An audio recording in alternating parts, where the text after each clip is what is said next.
Hello! Now, we all love college, right? I mean, you get to do the things you've always wanted to do. I mean, you get to go into lots of debt. I mean, I know that's always been a dream of mine. But today I'm actually doing a video that's going to be counted as extra credit for my government class. Hooray for me. Not like I need it because, your boy gets straight A's either way. But in today's video, we're going to be talking about net neutrality.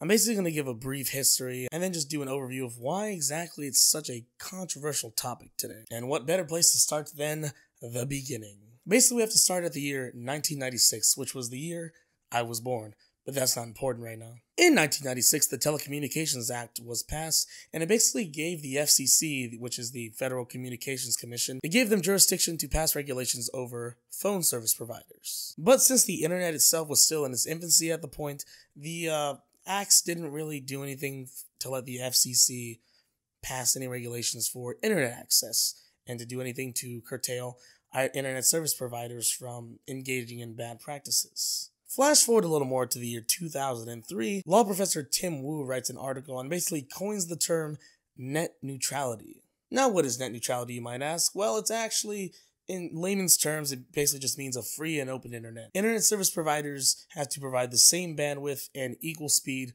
to the entire internet. They can't be taking bribes and money to provide faster service to one and slower service to another company. Freedom at its finest. America.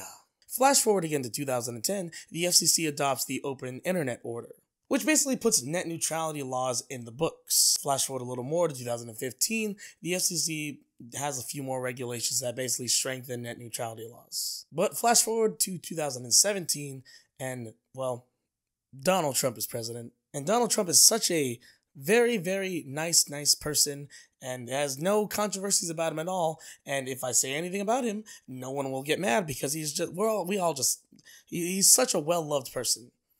I'm going to go ahead and skip forward. In 2017, Donald Trump appoints this guy. Wait, that's not right. This guy, Ajit Pai, to become the chairman of the FCC. Ajit Pai actually was motioning to repeal net neutrality laws, being a Republican. Later that year, in December, he actually got his wish, and net neutrality laws were actually repealed under the FCC. And that's basically where net neutrality stands as of now. It's kind of just an idea, really. Like with most essays for college that are supposed to be just informational and not opinion pieces, I have to take a very fair and balanced look at both arguments. So I will do my best to try and remain balanced and fair. Because we all know all media outlets are always fair and balanced and don't hold any type of prejudices towards one group or another based on their political ideologies.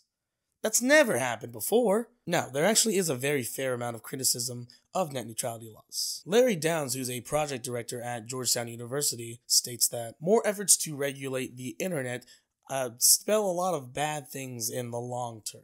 He basically argues that it's kind of a slippery slope. Once you start regulating one thing about the internet, you're going to start regulating more things, and basically, we're going to become North Korea.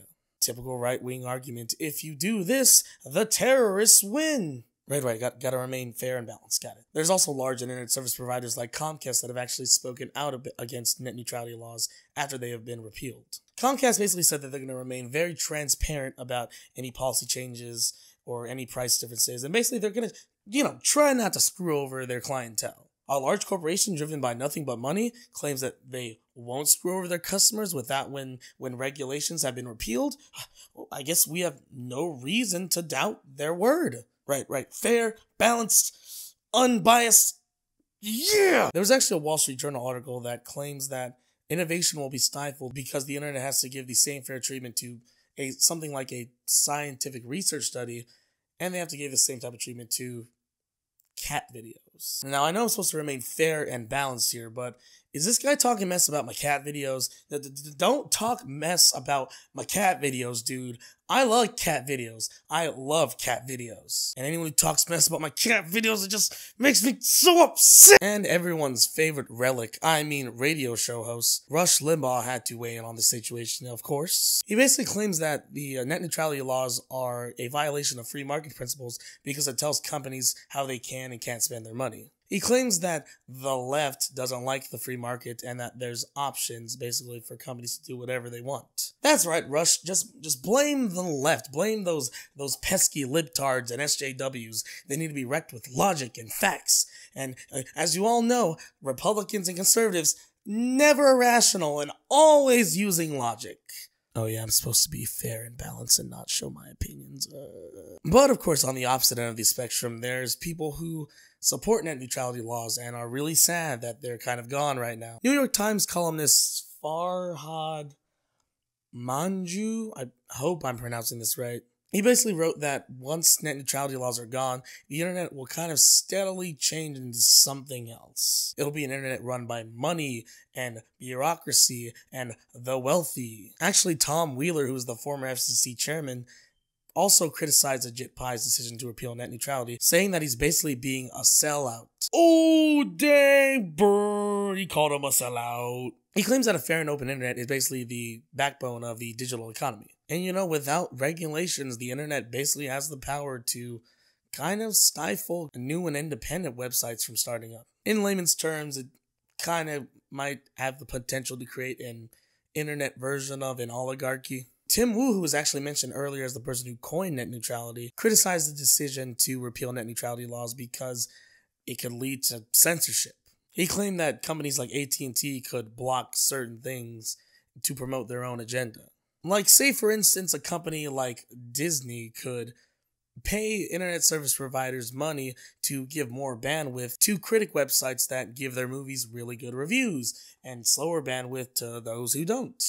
Also, it has the potential to allow companies to engage in quasi-monopoly practices. Like, take for instance Disney. Again, I'm using them because they own everything. Disney could pay ISPs to give a bunch of bandwidth to their own streaming service and to slow down other streaming services like Netflix and Hulu.